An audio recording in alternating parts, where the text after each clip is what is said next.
Manusia itu memang makhluk khotok wan nisyan, kadang-kadang terpeleset melakukan yang buruk.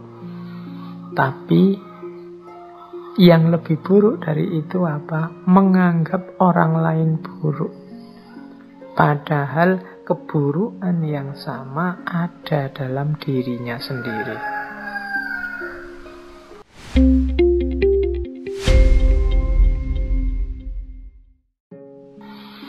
Kita lanjutkan sekarang. Hikmah di ranah sosial. Hubungan dengan orang lain. Ada beberapa wasiat dan nasihat dari Imam Syafi'i yang menurut saya penting dalam rangka berhubungan dengan manusia yang lain. Ini semoga yang saya pilih ini hal-hal yang relevan untuk hidup kita hari ini.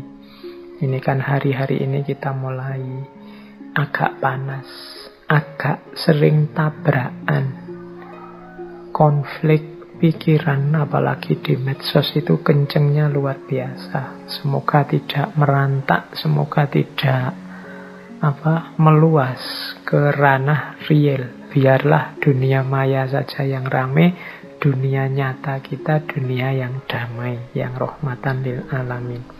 Oke, ada beberapa tips dari Imam Syafi'i sehubungan dengan hal ini. Hubungan dengan manusia yang baik. Katanya Imam Syafi'i, siapa yang menginginkan husnul khotimah di penghujung umurnya, hendaklah ia berprasangka baik kepada manusia. Husnudzon. Nah, ini jadi kunci hidup tentram. Ya kalau hidup kita tentram kan husnul khotimah. Jadi kuncinya ternyata husnudzon, prasangka baik kepada orang lain. Saya tidak tahu hari ini situasi dunia kontemporer itu sering menyeret kita untuk berprasangka buruk pada orang lain. Di luar rumah kita lebih sering merasa tidak aman dan tidak nyaman dari hadirnya orang lain. Ini membuat hidup kita tidak tentram. Maka katanya Imam Syafi'i, prasangka baik itu jadi kuncinya husnul khotimah. Kadang-kadang kita melihat teman kita melakukan apa gitu kan, ya itu sebenarnya yang dia lakukan itu biasa. Tapi kan nilainya jadi positif apa negatif kadang-kadang tergantung prasangka kita. Ada temenmu tiba-tiba pagi-pagi dengan begitu rajinnya bersih-bersih kamar, bersih-bersih kos-kosan. Loh, ini kan sebenarnya hakikat perbuatannya baik, tapi kadang-kadang pikiran kita itu membunyikannya secara berbeda. Orang yang perspektifnya suudzon, ya mungkin alah cari muka, alah ada pamrihnya itu, alah hati-hati saja, mungkin dia ingin ngelirik-ngelirik di kamar-kamar kita ada apa dan seterusnya. Ini namanya prasangka buruk. Bahkan tindakan yang baik sekalipun, ya kalau pikiran kita suudzon, ya kita bunyikan dia jadi jelek. Jadi suudzon itu kan menggunakan kacamata buruk, sehingga apapun akan kelihatan buruk, bahkan yang baik-baik. Ada temenmu tiba-tiba rajin ke masjid, ya engkau melihatnya ala pencitraan, ala itu tobat yang terlambat itu, ala macam-macam. Jadi begitu kacamata yang kita pakai adalah kacamata kebencian, kacamata suudzon, maka apapun yang terlihat akan berbunyi buruk dan layak kita benci. Tapi kalau kita balik, kacamata yang kita pakai adalah kacamata kasih sayang, kacamata rahmat, maka apapun yang kita lihat akan membuahkan cinta, kasih sayang, dan ketentraman. Sehingga katanya Imam Syafi'i, kalau ingin husnul khotimah ya hidupkan lagi prasangka yang baik. Terus yang kedua, berapa banyak orang telah berbuat kebajikan kepadamu yang membuatmu terbelenggu dengannya? Dan berapa banyak orang yang memperlakukanmu dengan kasar dan ia memberi kebebasan kepadamu? Nah, ini kan kita itu seringkali baper nunggu orang berbuat baik selalu pada kita. Begitu ada orang melakukan hal yang kita tidak suka, yang kita anggap tidak baik, maka naiklah emosi kita, tersinggunglah kita. Dan kita melihat dari hal itu tidak ada manfaatnya sama sekali. Jangan lupa katanya Imam Syafi'i, justru seringkali dalam kebaikan yang dilakukan orang lain padamu itu ada belenggu. Sementara dalam kekasaran, dalam kejahatan atau keburukan yang dilakukan orang lain padamu, di situ ada kebebasan. Maksudnya apa? Ya ini logikanya, kalau ada orang berbuat baik pada kita, kan detik itu juga kita dituntut juga untuk melakukan hal yang baik yang sama, untuk melakukan kebajikan yang setara. Kita tidak boleh menyakiti dia, kita tidak boleh melakukan hal-hal yang membuatnya tidak ada berkenan. Ini kan jenis-jenis belenggu. Akhirnya ya kita harus ngatur kata-kata, ngatur tindakan, ngatur perilaku di hadapan dia. Wong dia sudah baik kepada kita. Jadi seringkali kebaikan justru membuahkan belenggu. Sementara kepada orang yang tidak baik pada kita, kita kan tidak merasa punya tanggung jawab juga untuk peduli padanya, untuk tanggung jawab terhadap kehidupannya dan lain sebagainya. Justru kita bebas di hadapan dia. Nasihat ini sebenarnya untuk melonggarkan hati kita, untuk tidak putus asa dan pesimis kalau ada orang berbuat jelek pada kita. Jadi kalau ada orang berbuat buruk pada kita, bacalah perbuatan buruk itu sebagai upaya yang membuatmu bebas. Alhamdulillah, engkau buruk padaku, jadi aku tidak ada beban di hadapanmu. Aku tidak terikat apa-apa untukmu.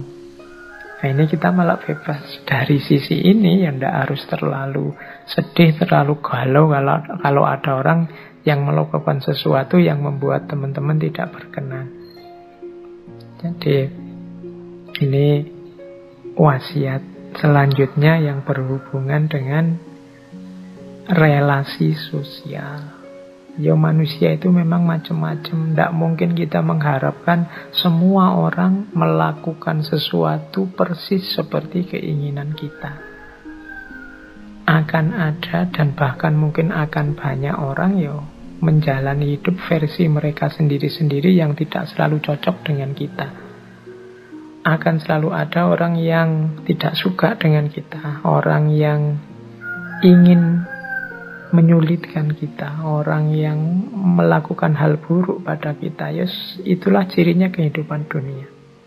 Kalau kita hanya sanggup menerima yang baik-baik saja dan tidak sanggup menerima yang buruk-buruk, maka hidup kita akan sangat berat. Padahal hakikatnya kalau orang memberikan yang buruk pada kita, maka kita bebas. Tidak ada tuntutan kewajiban apapun di hadapannya. Tapi pada orang-orang yang sangat baik pada kita, melakukan kebajikan pada kita, di situ ada banyak tanggung jawab moral yang harus kita lakukan. Nah ini dari sisi ini maka harusnya kita tidak putus asa, harusnya kita tidak sedih kalau ada orang melakukan hal buruk pada kita. Justru mungkin terima kasih karena engkau sekarang membuatku bebas. Oke, jadi itu yang kedua. Yang pertama tadi berprasangkalah yang baik. Yang kedua, luaskan hatimu, jangan hanya mau menerima yang baik-baik, tapi juga maklumilah yang buruk-buruk, karena justru yang buruk itu seringkali memberikanmu kebebasan. Yang ketiga, sebesar-besar aib adalah engkau mengira keburukan orang lain, sedangkan keburukan itu sendiri terdapat dalam dirimu. Ini bagi Imam Syafi'i, ini mbahnya perilaku yang buruk. Manusia itu memang makhluk khotok wan nisyan, kadang-kadang terpeleset melakukan yang buruk. Tapi yang lebih buruk dari itu apa? Menganggap orang lain buruk. Padahal keburukan yang sama ada dalam dirinya sendiri. Melarang orang mencaci maki, tapi dia sendiri melakukan caci maki. Nah, ini mengira keburukan di orang lain, padahal dalam dirinya sendiri juga subur. Mencela orang lain yang tidak menepati janji, padahal dia sendiri sering tidak menepati janji. Kecewa kalau ada orang tidak tepat waktu, padahal dia sendiri sering tidak tepat waktu. Nah, ini katanya Imam Syafi'i sebesar-besar aib. Hati-hati. Oh, ini kalau kita menasehati orang untuk tidak melakukan keburukan, padahal keburukan itu kita lakukan juga, ya.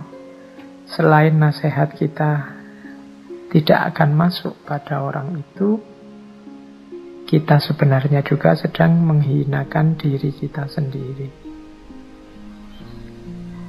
Jadi nasihatnya Imam Syafi'i ini adalah kita harus introspeksi sebelum mengingatkan orang lain, sebelum menegur orang lain, sebelum melaporkan orang lain. Tidakkah keburukan yang sama ada dalam diri kita atau pernah kita lakukan? Kalau memang ada, ya kita bersihkan dulu. Karena lebih penting bersih-bersih rumah sendiri daripada rumah tetangga. Kalau rumahnya sendiri kotor, ya kita tidak akan sehat. Oke, demikian juga hubungan dengan orang lain. Kalau kita berminat sekali membuat orang lain bersih, orang lain santun, orang lain berakhlak, orang lain beradab, ya pertama-tama kita introspeksi apakah kita sendiri sudah santun, sudah beradab, sudah berakhlak. Kalau sudah, ya monggo. Watawasau bil haqqi, watawasau bis sabr. Saling menasehati tentang kebenaran dengan kesabaran. Jadi ini rumus-rumus berhadapan dengan orang lain.